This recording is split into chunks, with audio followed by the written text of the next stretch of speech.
In November 2005, the world was forced to look at George Best in a way it never wanted to.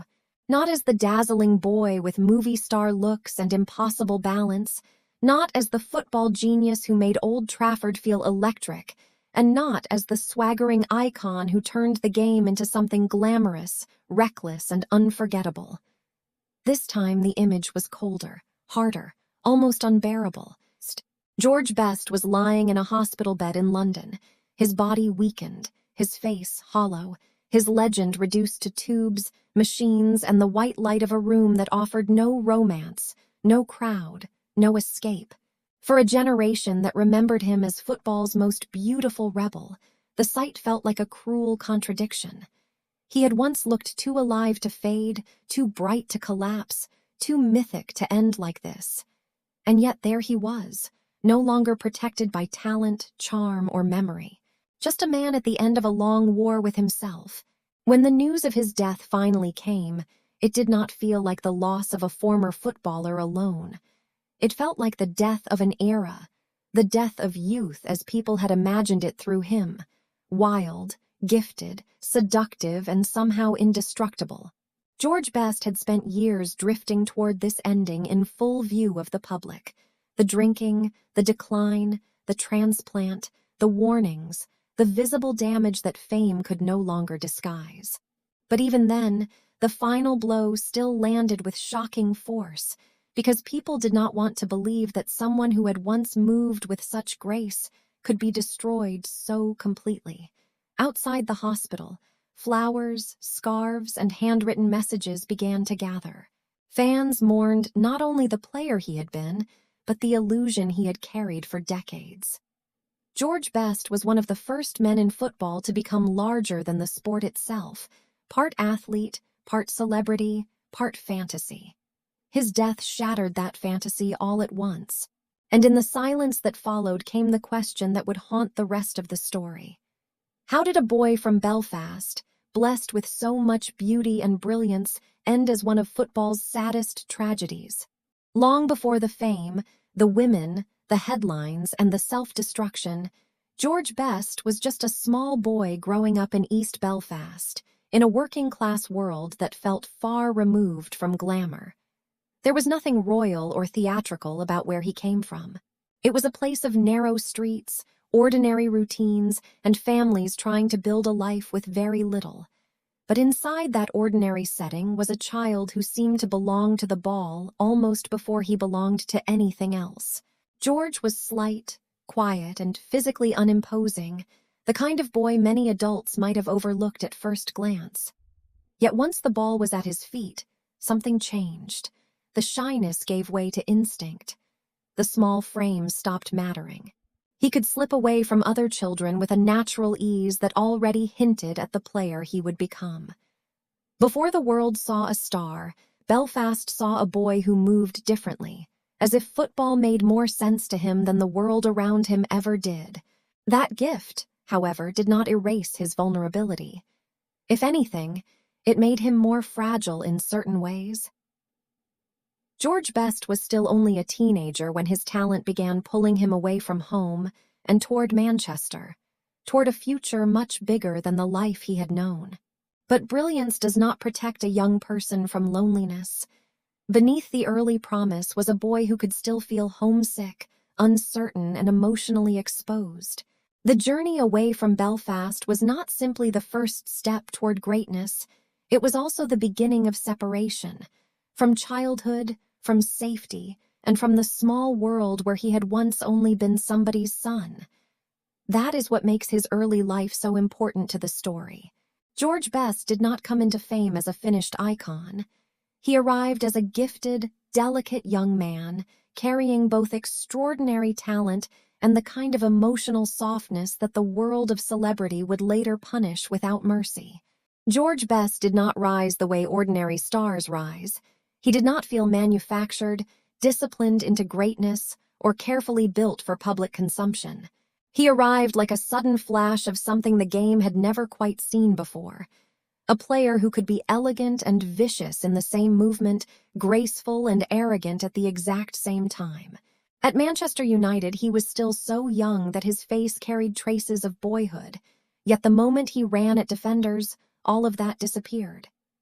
What people saw instead was nerve, imagination, and a kind of balance that made other players look heavy. The breakthrough did not happen in silence. It happened under lights, in packed stadiums, in the growing belief that this thin young man from Belfast was becoming the most thrilling sight in Europe. Then came Lisbon in 1966, the night that changed everything. Against Benfica, Best did not simply play well, he announced himself to the continent. He scored twice, tormented the defense, and turned a European match into a personal coronation. It was after that performance that the nickname El Beetle truly caught fire, because George Best no longer looked like a footballer alone. He looked like a cultural event.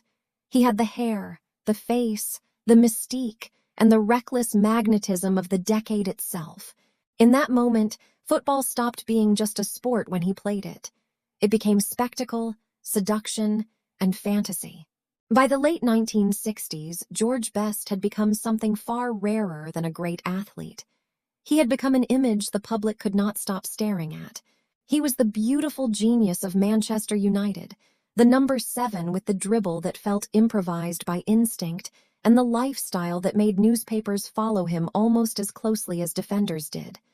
In 1968, everything reached its brightest point. United won the European Cup, Best scored in the final, and the boy from Belfast stood at the summit of club football with the world at his feet. That same year, he was named European Footballer of the Year, and the mythology around him hardened into something permanent. But even at the height of that glory, the first shadows were already beginning to form. Fame had found him too early and too completely. The same beauty that made him iconic also made him vulnerable to being consumed as a symbol rather than protected as a human being. The crowd loved the brilliance. The press loved the excess. The culture around him loved the version of George Best that never seemed to sleep, never seemed to slow down, never seemed to belong to ordinary rules. And that was the danger hidden inside the light. Because once George Best became larger than football, it became harder for football alone to hold him together. His rise was not only the making of a legend, it was also the moment the world began turning a young man into a fantasy too dazzling to survive forever. The tragedy of George Best was not that he disappeared overnight. It was that the collapse happened slowly enough for the public to watch it almost in real time. By the early 1970s, the brightness that had once made him irresistible was beginning to turn against him. The fame that had lifted him above ordinary footballers also pulled him away from the discipline that had made greatness possible in the first place. George Best was no longer only a player. He had become a symbol of excess, nightlife, women, headlines, and temptation. The city, the tabloids, and the culture around him rewarded the most destructive version of his image. Every late night, every missed training session, every drink, every rumor seemed to deepen the mythology instead of warning him away from danger. That was part of what made his fall so painful. People did not just watch a star losing form. They watched a man becoming trapped inside the very persona that had once made him unforgettable. On the pitch, the magic still appeared in flashes, but the consistency, the hunger, and the structure around his talent were beginning to erode. Manchester United itself was changing after the Busby years, and without that stable center, Best seemed even more vulnerable to drift. He was still young, still famous, still gifted beyond reason, but the balance was gone. The joy in his game was being replaced by chaos in his life. Friends, managers, and clubs could no longer control the momentum of his unraveling. The deeper truth was harsher than the headlines made it seem. George Best was not simply rebellious. He was becoming a man unable to protect himself from his own appetites, and fame kept turning that weakness into entertainment. What followed was not one dramatic downfall, but a long, bruising surrender of body, reputation, and possibility. George Best left Manchester United while still young enough for people to imagine he might somehow recover. But the pattern had already hardened. There were brief revivals, scattered appearances, and moments when the old genius flickered back into view. Yet none of them lasted long enough to rebuild a life. Alcohol had moved from indulgence to dependency, from part of the legend to the engine of the ruin. Relationships cracked under the pressure. His public image shifted from dangerous and glamorous to sad and alarming. He became a cautionary image in newspapers, on television, and in whispered conversations about talent wasted in plain sight. The man who once seemed to embody freedom now looked increasingly imprisoned by compulsion. As the years passed, the damage became physical, undeniable, and impossible to romanticize. His health deteriorated. His liver failed. A transplant in 2002 gave him another chance, but even that could not rewrite the habits of a lifetime. The tragedy grew heavier because the warnings were no longer abstract. Everyone could see what was happening. Everyone knew where it was leading. And yet George Best, the man who had once danced through defenders as if escape itself lived in his body, could not escape this. By the final years, the story no longer felt like a scandal. It felt like a public mourning that had started before death arrived.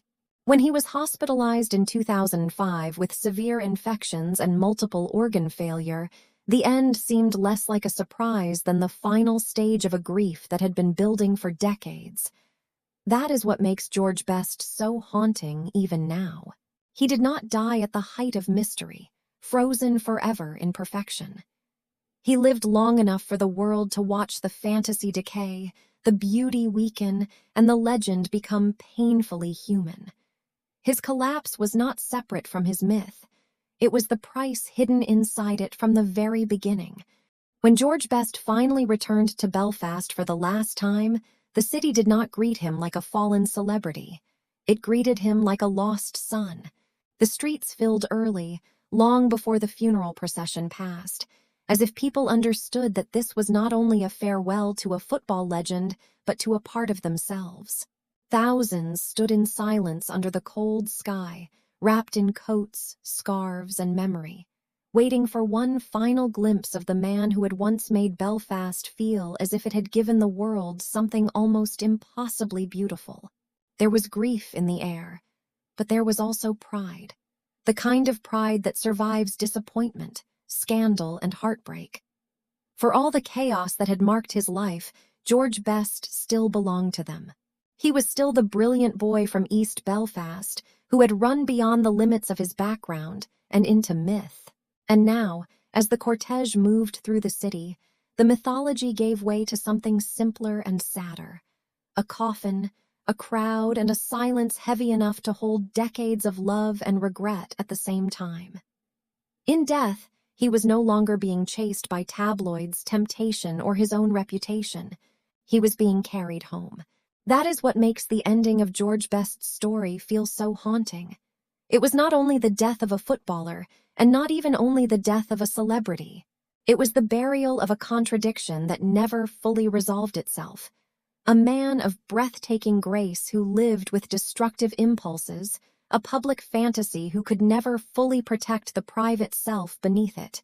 By the time the funeral ended, the world had already decided how it would remember him, with old highlights, old photographs, old headlines, and the same mixture of awe and sadness that had followed him for years.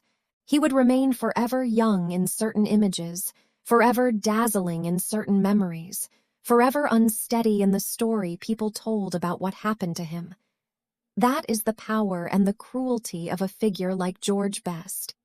He leaves behind not one clean legacy, but two at once. One is the magic, the dribbling, the flair, the beauty, the swagger, the moments that made football feel like art. The other is the warning, the slow collapse, the loneliness hidden inside excess, the proof that charm and brilliance do not save a person from himself. And maybe that is why George Best still lingers in the imagination so deeply. Because he was never just a hero and never just a tragedy. He was both inseparably, a shining figure who lit up the game and then became one of its saddest ghosts.